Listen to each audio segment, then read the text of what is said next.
Vamos a continuar hablando del tema de la ansiedad, pero esta vez vamos a abordarlo desde un punto de vista diferente y es cuando tenemos la presencia de la depresión por ansiedad. No sé si ya lo vieron por ahí en redes sociales, les he dicho, la depresión es el exceso del pasado y la ansiedad es el exceso del futuro, donde estás viviendo. Para estar en paz, en armonía, se requiere estar aquí y ahora. ¿Qué vamos a hablar hoy entonces en relación a la depresión? Algunos síntomas. Vamos a hablar de algunos síntomas, no todos, no quiere decir que tú te identifiques plenamente con todos. Puedes tener uno, dos, tres o más, o puedes tenerlos todos juntos y no saberlo o no haberlo abordado desde esa perspectiva. Sentirse triste o ansioso con frecuencia o todo el tiempo es uno de los síntomas principales. ¿Y qué hay que hacer para sentirse triste?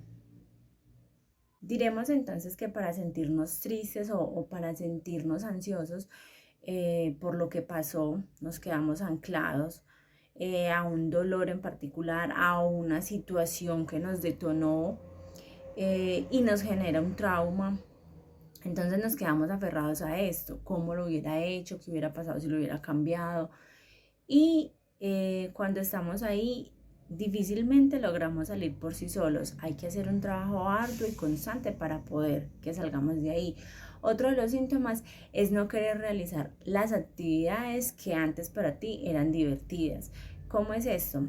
Lo que antes a ti te apasionaba, hoy ya no lo hace. Hoy ya no te motiva, hoy ya no te prende, no te hace levantar y decir, esto me gusta hacerlo. Otra es sentirse irritable o sentir esa frustración con mucha facilidad o sentirse intranquilo. Y esta sí que es grave. ¿Por qué se dice que es grave? Porque cuando yo tengo una tendencia a la irritabilidad y a la frustración, no solamente estoy dañando órganos de mi cuerpo, no solamente estoy dañando mis células, sino que si en ese momento de la frustración yo no estoy sabiendo manejarlo, probablemente lo que voy a terminar haciendo es desbordando esa emoción hacia todo lo que está en mi entorno o hacia las personas que me rodean.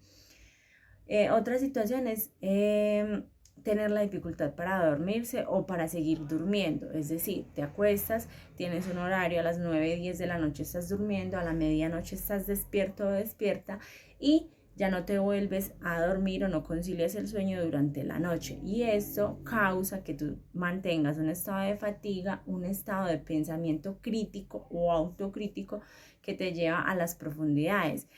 En la noche te desbordas en pensamientos y por eso no logras conciliar el sueño. Otro de los síntomas es levantarse muy temprano o dormir demasiado. Esta es la otra cara de la moneda. Cuando tú te levantas muy temprano o ya si conoces el club de las 5 de la mañana y eres más productiva a esa hora, tienes la cuota inicial para salir de la depresión. Pero si tú eres de los que se levanta súper temprano, a deambular porque aún no hay una actividad que sientas que debes hacer, esa también es otra bandera roja. O si todo el tiempo estás con esa sensación de adormecimiento o debes estar todo el tiempo en la cama durmiendo, esto lo estás haciendo como una forma de escape para evitar sentir y pensar las emociones que ya te están llevando a la depresión. Otra cosa que puede suceder, otro síntoma, es cuando tú te decides a comer más o decides a comer menos de lo usual y en algunos casos no tener en lo absoluto nada de apetito. A nivel físico se presentan situaciones como dolores de cabeza, dolores musculares, demasiada tensión, problemas estomacales que incluso ni con tratamientos médicos logran mejorar. Y estas son banderas rojas que ya el cuerpo nos está mostrando que estamos enfermando nuestro cuerpo. También empezamos a tener la dificultad con nuestro hígado y con nuestro páncreas para procesarlo porque la amargura, la frustración, la irritación siempre van a recaer emocionalmente sobre las partes de nuestro cuerpo que se encargan de procesar la energía. Y otro de los síntomas es que ya te sientes muy cansado, muy cansada después de que dormiste súper bien. Eso ya se les decía antes y tiendes a sentir una fatiga. También empiezas a sentir una culpabilidad, a sentir que no vales nada, que te sientes desamparado o desamparada. Y en última instancia, pensar en el suicidio o en hacerse daño. Entonces, de la depresión por la ansiedad, esto es un exceso del pasado, es una falta de confianza, de seguridad, que se detona por muchas otras razones y básicamente no sabemos soltar el control de la situación. Nos quedamos anclados o atrapados en qué hubiera hecho, en qué hubiera dicho, cómo hubiera sido sí.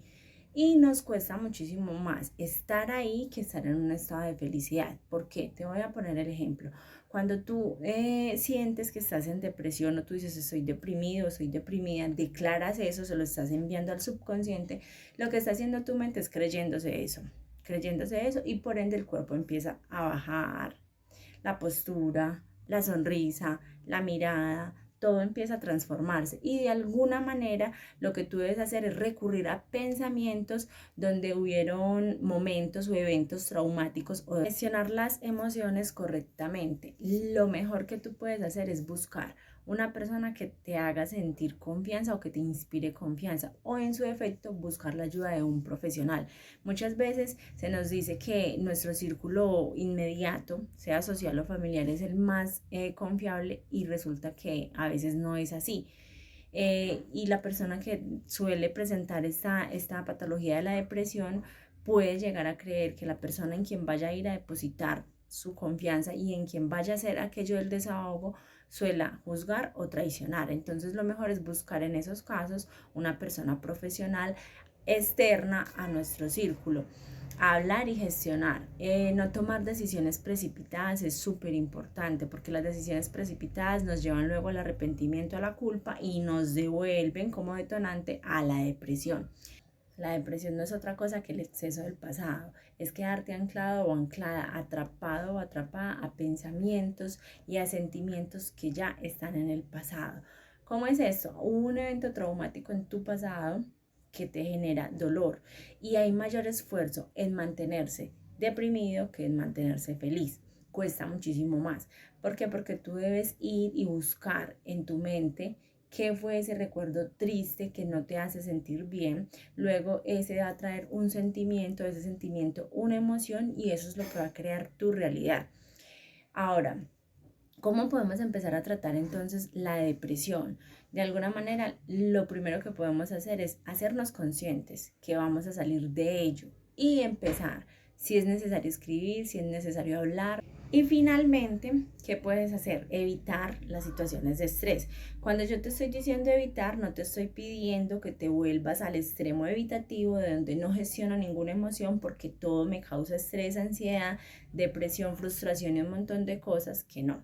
¿Qué podemos aprender a hacer? A dosificarnos, a aceptar la situación del momento presente. Esto viene para enseñarme algo. Ok, si esto me está generando una chispa, un nivel de estrés que yo no puedo controlar, me retiro, puedo gestionarme como tomo un vaso de agua, doy una caminada pequeña, estiro mi cuerpo, hago una llamada a un amigo, a una amiga, a alguien que me haga sentir en confianza. Y una vez que yo ya estoy preparado, entonces lo que hago es volver y afrontar la situación. Pero lo hago con serenidad y plena conciencia de que no es evitar para huir, sino para volver a afrontar como es. Hay alternativas como moverse, ponernos en movimiento, el hecho de saltar de la cama y estar en pie, hacer una sentadilla, por ejemplo, o levantar los brazos, ya nos hace entender que estamos vivos, nos devuelve al aquí y a la hora. El hecho de mediante las prácticas como por ejemplo el yoga, que el yoga no es estar en una estera, en posición de Buda, meditando, eso ya lo he dicho hasta el cansancio. El hecho de estar en una postura correcta, de respirar conscientemente, te ancla al aquí y a la hora y te ayuda a aliviar también el tema de la depresión, porque de alguna manera lo que hace es aquietar o suavizar los pensamientos, tú aprendes a fluir con ello. Busca ejercicios al aire libre, generalmente busca hacer algo afuera y comer y dormir bien. Comer bien cuando la depresión aún no nos ha llevado a esa falta de apetito severa, donde ya comer duele, súper bien, pero cuando el caso es que ya estamos en ese punto crítico de la depresión, que ya comer duele, la presencia del dolor estomacal es impresionante, ya me desbordo súper fácil, solo el olor de la comida incluso ya me molesta, entonces, ¿qué puedo hacer yo? Empezar a tener una ingesta principalmente de agua. unas pequeñas cantidades e ir aumentando, luego frutas en pequeñas porciones e ir aumentando, de manera que el cuerpo empiece a asimilarlas y vaya adaptándose nuevamente a los hábitos saludables. Dormir bien, bueno, vamos a establecer alarmas y vamos a establecer un horario para dormir. A las 10 de la noche cada día ya debes estar al menos una hora antes sin celular para que la mente empiece a descansar. Haces una respiración consciente, la puedes tomar 3 veces y empiezas a relajarte y te pones en una postura cómoda para dormir. Si cuesta muchísimo, ponte una meditación, música relajante, pensar positivo. Fácil de decir, difícil de hacer. Eso no es algo tan sencillo cuando soy yo la persona que está en esa postura o en esa posición con un cuadro depresivo. Pero es una de las cuotas iniciales para que tú te salgas de ello. Pensar positivo requiere de un trabajo arduo, duro, de un autodescubrirse y sé que va a doler. Esto no es un proceso romántico bonito en el que tú dices frases positivas y ya está. Hay que hacer muchísimo más que eso. Otra situación que podemos hacer como alternativa a la solución es no encerrarnos en nosotros mismos. El hecho de que me quedo en estas 4 paredes y de aquí no salgo, el mundo social, la vida se acaba cuando yo estoy aquí. Pero una vez que yo cruzo la puerta y digo voy a enfrentar el mundo o a afrontar o a mostrarme al mundo, la vida cambia.